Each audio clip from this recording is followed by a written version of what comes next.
Hello students, this is part 2 of chapter 11 that is marketing management. Students first part में हमने marketing management का meaning, उसकी definition और etcetera portion cover किया था एंड हमने ब्रांडिंग और ट्रेडमार्क के डिफरेंस में किया था. Starting this video with the meaning of labeling. क्या होता है labeling?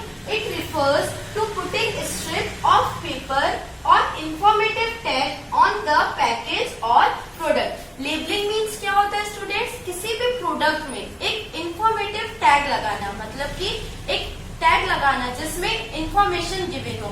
Related information, it denotes the nature of product, मतलब कि वो प्रोडक्ट किस नेचर का है, whether it is food product, whether it is agricultural product. Next weight, उसकी क्वांटिटी कितनी है, ओनरशिप, उस प्रोडक्ट का मैन्युफैक्चरर कौन है, डेट ऑफ मैन्युफैक्चर, वो प्रोडक्ट कब मैन्युफैक्चर हुआ है, and necessary information for the user और कंज्यूमर. और उस प्रोडक्ट के बारे में जितनी भी इंफॉर्मेशन दी रहती है जो एक यूजर और एक कंज्यूमर के लिए बेनिफिशियल होती है, वो सारी उसमें प्रोवाइडेड होती है. So what is labelling? क्या होता है लेबलिंग? क्या है? किसी भी प्रोडक्ट में एक इंफॉर्मेटिव टैग लगाना जिसमें हमें उस प्रोडक्ट की डेट ऑफ मैन्युफैक्चर, उसका ओनरशिप, उसकी quantity, quality, everything it is mentioned in labelling. That is informative tag. अब हम देखते हैं इसके एडवांटेजेस.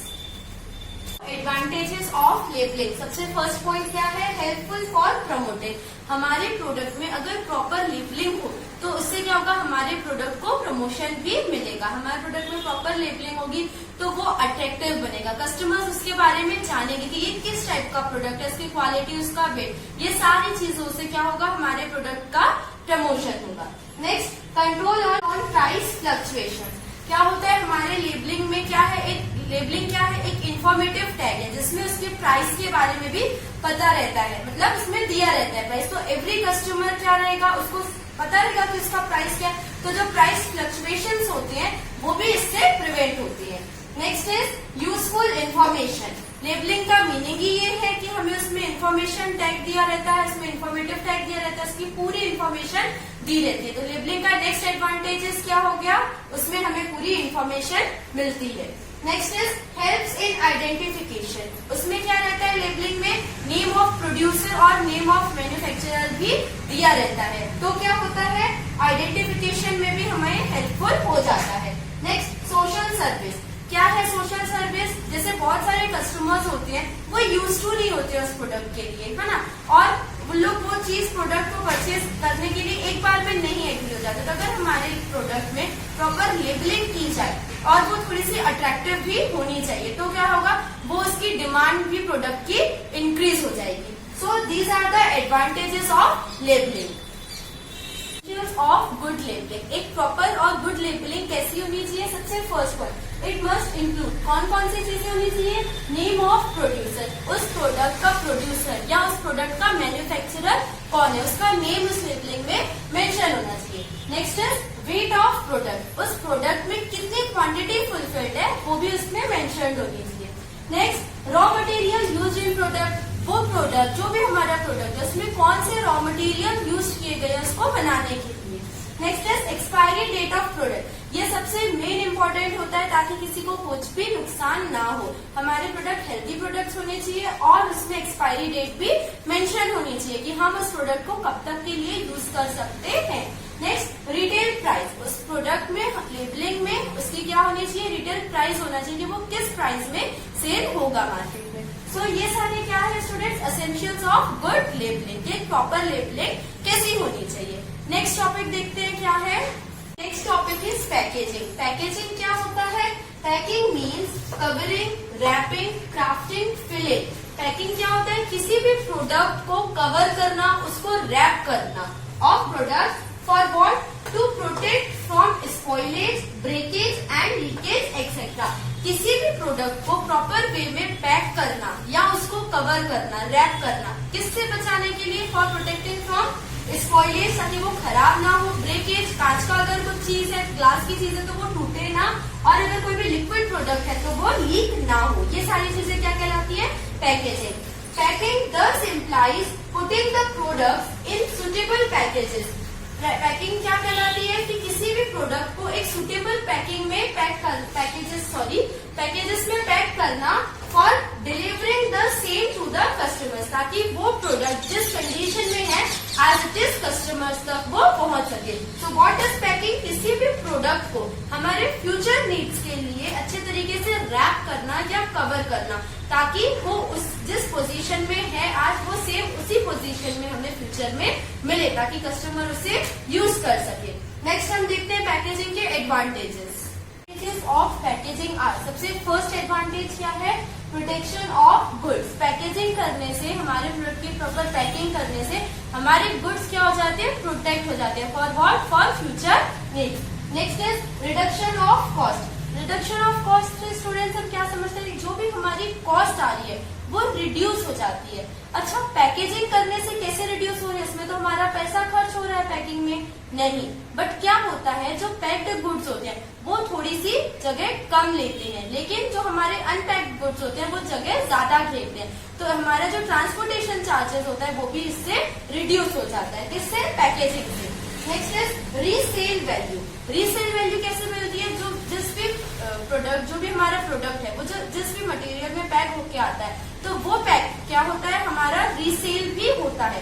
जैसे पॉलिथीन बॉक्स होते हैं, हम उसके अंदर का प्रोडक्ट यूज कर लेते हैं और उसके बाद हम कार्टून बॉक्स को क्या करते हैं?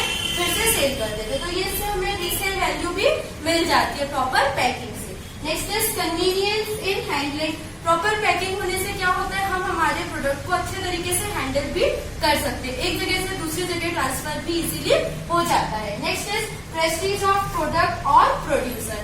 अच्छी पैकिंग होने से क्या होगा? हमारे प्रोड्यूसर या उस प्रोडक्ट की भी एक अच्छी गुडविल बनती है हमारे मार्केट में। तो ये सारे क्या है students? Advantages of a good packing. Next क्या है? एसेंशियल्स ऑफ गुड पैकिंग की एक प्रॉपर और गुड पैकिंग कैसी होनी चाहिए। तो सबसे फर्स्ट पॉइंट है उसमें कन्वीनियंट इन हैंडलिंग। सबसे पहले क्या होता है? हमारी पैकिंग ऐसी होनी चाहिए हम उसे इजीली हैंडल कर सके। Next is attractive. मतलब हम किसी भी प्रोडक्ट को पैक कर रहे हैं तो हमें एक और चीज क्या ध्यान रखनी है कि उसकी जो पैकिंग होनी चाहिए वो क्या होनी चाहिए? अट्रैक्टिव होनी चाहिए, जिससे उसकी डिमांड इंक्रीज हो। Next protective and safe. Attractiveness को तो हमको देखना ही है, बट और क्या देखना है कि हम हमारी पैकिंग ऐसी करें कि जो हमारी गुड्स है वो प्रोटेक्ट हो सके और सेफ हो सके।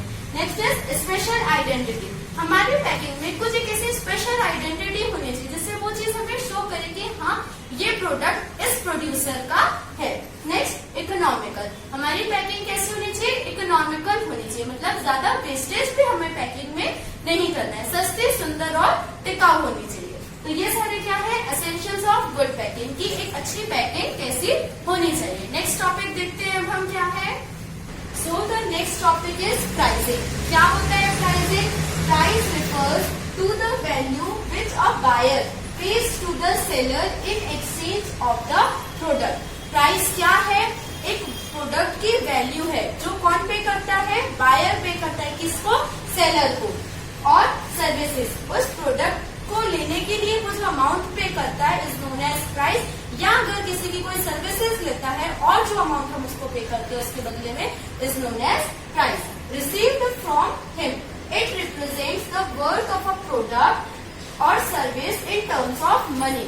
प्राइस क्या रिप्रेजेंट करता है? जो भी हमारा प्रोडक्ट है या जो हमारी सर्विसेज है उसकी वैल्यू किन में? मॉनेटरी टर्म्स में। मॉनेटरी टर्म्स मतलब कि पैसों में उस प्रोडक्ट या उन सर्विसेज की वैल्यू को बताता है क्या? प्राइस। और इस प्रोसेस को हम क्या बोलते हैं students? Pricing. So what is price? किसी भी प्रोडक्ट को खरीदते टाइम जो हम उसके बदले में अमाउंट पे करते हैं is known as price and it is known as pricing. अब हम देखते हैं कौन कौन से फैक्टर्स अफेक्ट करते हैं एक प्रोडक्ट की प्राइसिंग में। Now factors affecting pricing. कौन कौन से फैक्टर्स हैं जो हमारी प्राइसिंग को अफेक्ट करते हैं, जिससे हमारी प्राइसिंग फ्लक्चुएशंस होते हैं उसमें। तो सबसे फर्स्ट पॉइंट कॉस्ट। हमारे प्रोडक्ट को बनाने के लिए कितनी कॉस्ट लगी है उस पर हमारी प्राइसिंग डिटरमाइन होती है। कॉस्ट क्या होती है? कॉस्ट जो भी हमारी लागत होती है, मतलब उस मटेरियल को बनाने में जितना भी हमें पैसा लगाया वो क्या है? हमारी कॉस्ट। कॉस्ट में प्रॉफिट एडेड नहीं होता है, तो इस पे भी हमारी प्राइसिंग डिटरमाइन होती है।